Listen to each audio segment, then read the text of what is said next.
Вы смотрите «Актуальное интервью», в студии Валерия Наумова. Здравствуйте. В конце 2022 года в Москве состоялся первый съезд Общероссийского движения детей и молодежи. Его участниками стали лидеры детского движения со всей страны. Они приняли магистральные решения по вопросам деятельности и развития детского общественного движения России. Об участии в съезде и как будет развиваться региональное отделение организации движения первых, расскажет гостья студии Нюргуяна Макарова, руководитель ресурсного центра «Навигаторы детства», секретарь регионального координационного совета Российского движения детей и молодежи при главе Республики Саха-Якутия. Нюргуяна Владимировна, здравствуйте. Доброе утро. Свыше 1000 детей, делегатов съезда, сами приняли свои главные документы. Каким будет общественное детское движение России и как оно будет развиваться? Расскажите, что решили дети? Ну, во-первых, начну с того, что движение приняло название «Движение первых». То есть закладывается смысл того, что будет 12 направлений, и в 12 направлениях каждый ребенок, каждый студент сможет найти себя и стать лидером направления. Ну, конечно, закладываются большие смыслы гражданственности, то есть ребята будут сами инициировать движение и предлагать свои идеи в развитии движения. Вы сказали, что это будет 12 направлений. Расскажите поподробнее, что это за направления и в целом сколько делегатов приняло участие в этом съезде? Будет 12 направлений, пошло расширение, можно сказать так. В 12 направлениях представлены история, патриотизм, спорт, здоровый образ жизни, туризм, дипломатия и другие. Расскажите об организации в целом, вот движение первых, да, кто состоит в членах, да, движения, и как вы принимаете в свои ряды новеньких? Но до этого у нас было Российское движение школьников, и наряду с первым съездом состоялся 6-й съезд Российского движения школьников, и было принято решение о слиянии реорганизации РДШ с РДД. И получается, сейчас мы своих активистов, которые были у нас задействованы в Российском движении школьников, это 130 тысяч детей в республике, мы будем вовлекать их в новое движение. Но новое движение существенно отличается по участию детей, потому что будет расширено до студентов, то есть в движении могут принимать участие не только школьники, да, как было в Российском движении школьников, но и студенты, несовершеннолетние студенты, которые у нас обучаются в СПО и вузах. И помимо этого есть отдельная категория участников, это педагоги-наставники. То есть если педагог занимается воспитанием детей, это могут быть и вожатые, это могут быть и замдиректора по воспитательной работе, это могут быть и советники директора по воспитанию, они смогут стать участниками движения. Но как попасть в движение? Очень просто. Сейчас уже открыт доступ на сайт, и прямо на сайте можно завести свой личный кабинет, зарегистрироваться, подать свои персональные данные, и получается у вас там будет свой кабинет, с которого можно подать заявки на любые проекты движения. То есть это официальный сайт движения первых. Заходим, регистрируемся и отправляем заявку. Да, rddm.rf. Расскажите, в общем, какие планы у движения на 2023 год? На 2023 год, конечно, это будет построение структуры, потому что мы уже начинаем создание первичных отделений Российского движения детей и молодежи. Как создаются первичные отделения? Да? Первичные отделения у нас создаются на базе образовательных организаций, на базе учреждений дополнительного образования, на базе СПО и вузов могут быть первичные отделения. И в первичном отделении принимает решение, начиная с 3 членов. То есть, если 3 школьников или студентов решают создать первичное отделение, то они могут уже подать заявку в региональное отделение и уже создают на базе своей организации первичное отделение. И потом уже, если в районе, получается, набирается 3 первичных отделения, то уже можно создать местное отделение. Вот.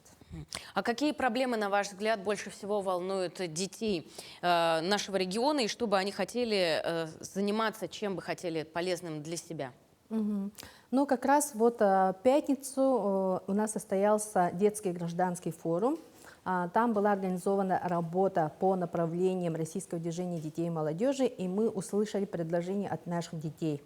Но, конечно, волнуют ребят очень разнообразные проблемы, начиная с экологии и заканчивая волонтерской деятельностью. Вот.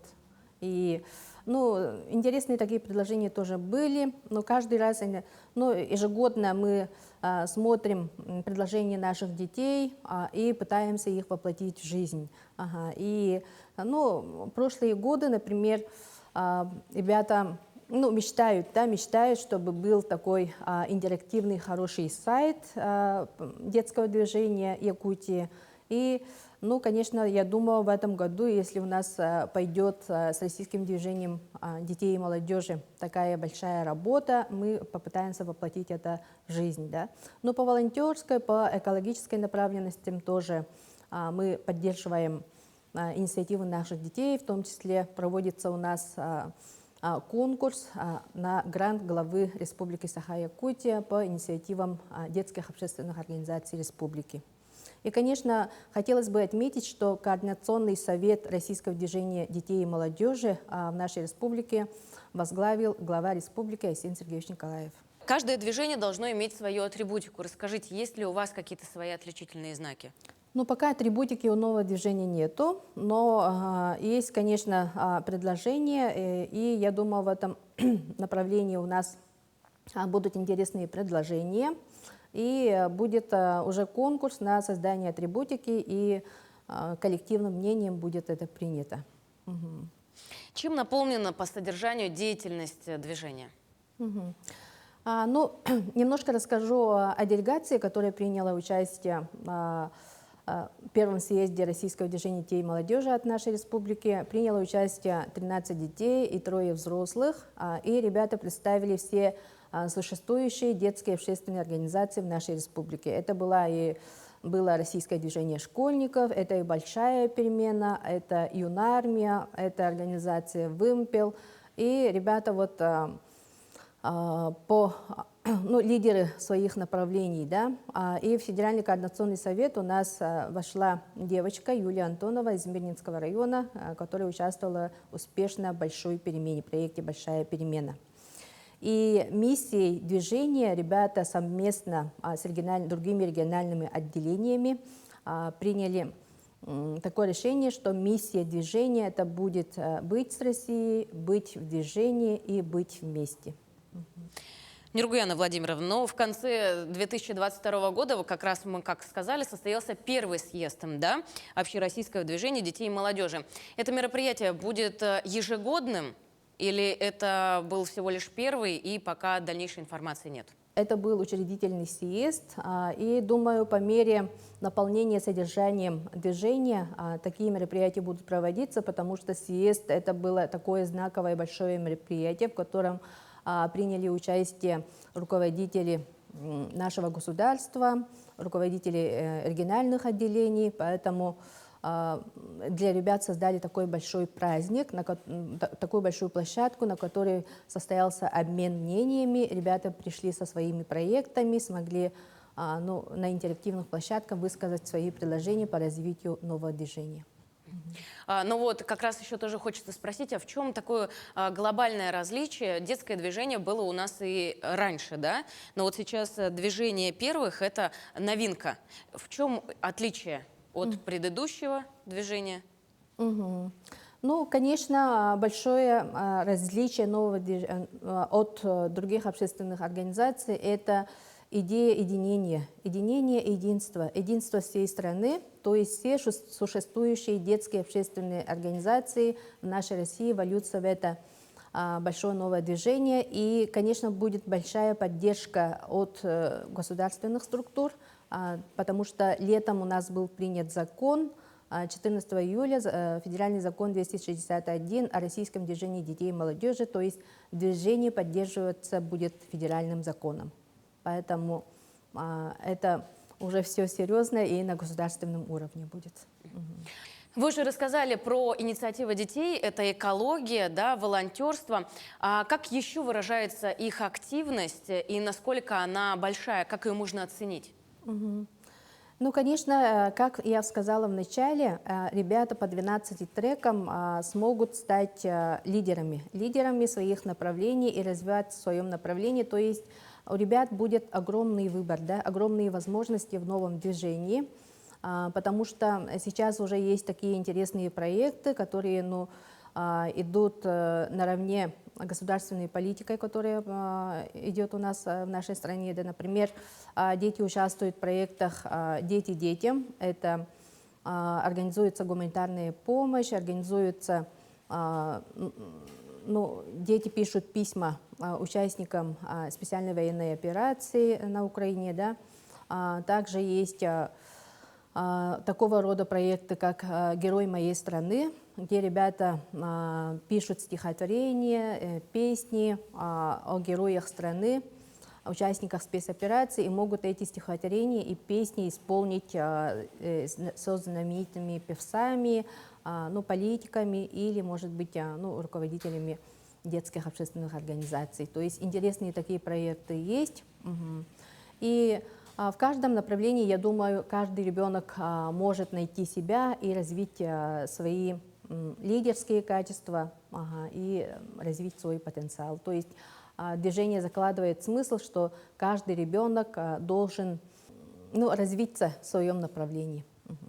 Да. Выбор направлений действительно очень большой, это 12 треков. А может ли ребенок, например, участвовать в 5 треках одновременно?